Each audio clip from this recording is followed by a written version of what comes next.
एक समय की बात है, एक छोटे से गांव में जो घूमते हुए पहाड़ों के बीच स्थित था, वहां एक भाई और बहन राज और माया नामक रहते थे।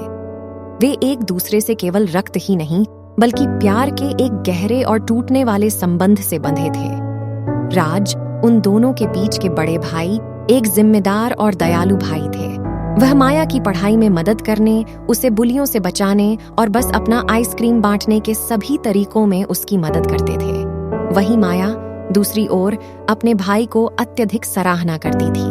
वह उसका आदर करती थी और उसे अपने नायक के रूप में मानती थी। एक सूरजमुख दिन जब वे अपने बगीचे में खेल रहे थे, राज ने एक जादुई धागे की गोली पाई। यह किसी भी धागे की तरह नहीं था जिसको वह पहले देखा था। यह इंद्रधनुष के सभी रंगों के साथ चमक रहा था और इसका स्पर्श मौलिक सिल्क की तरह था।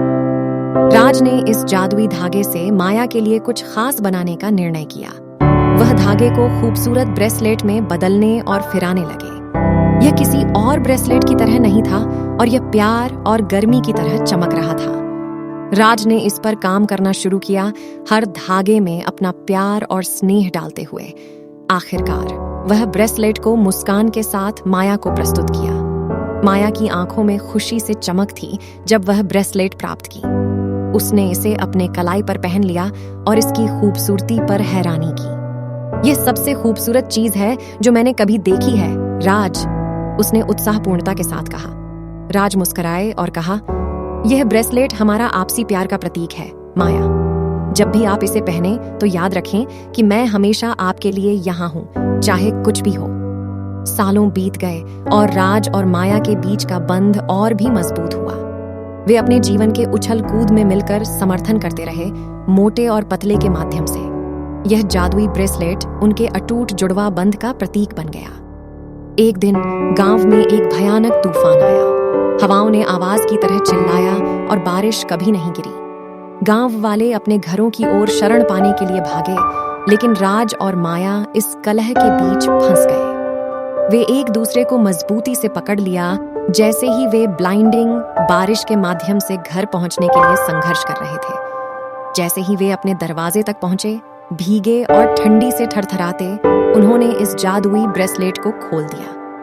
रंगीन धागे अब मिट्टी में बिखर गए थे। माया बहुत दुखी थी, लेकिन राज मुस्कुराए और कहा, चिंता मत करो माया, यह ब्रेसलेट हो सकता है कि उसने अनराव किया हो, लेकिन हमारा प्यार और बंध कभी भी और नहीं बदलेगा। इन शब्दों के साथ उन्होंने गंदे धागों को उठाया और अंदर जाया। एक साथ वे इसे सावधानी से साफ किया और धागे को फिर से धीरे धीरे ब्रेसलेट में बुन दिया, जैसे कि उन्होंने कई साल पहले किया था। धागे फिर से प्यार से चमक रहे थे। तूफान चला गया, लेकिन राज और माया के बीच का प्यार हमेशा के लिए बरकरार रहा। उनका अटूट बंध जीवन की चुनौतियों के सामने बंदूक के सामने का सबूत था, भाले ही वह जीवन की चुनौतियों के सामने आया हो। कहानी का सिख ये है कि भाइयों और बहनों के बीच का बंध हमारे जीवन के फैब्रिक में बुने धागे की तरह होता है।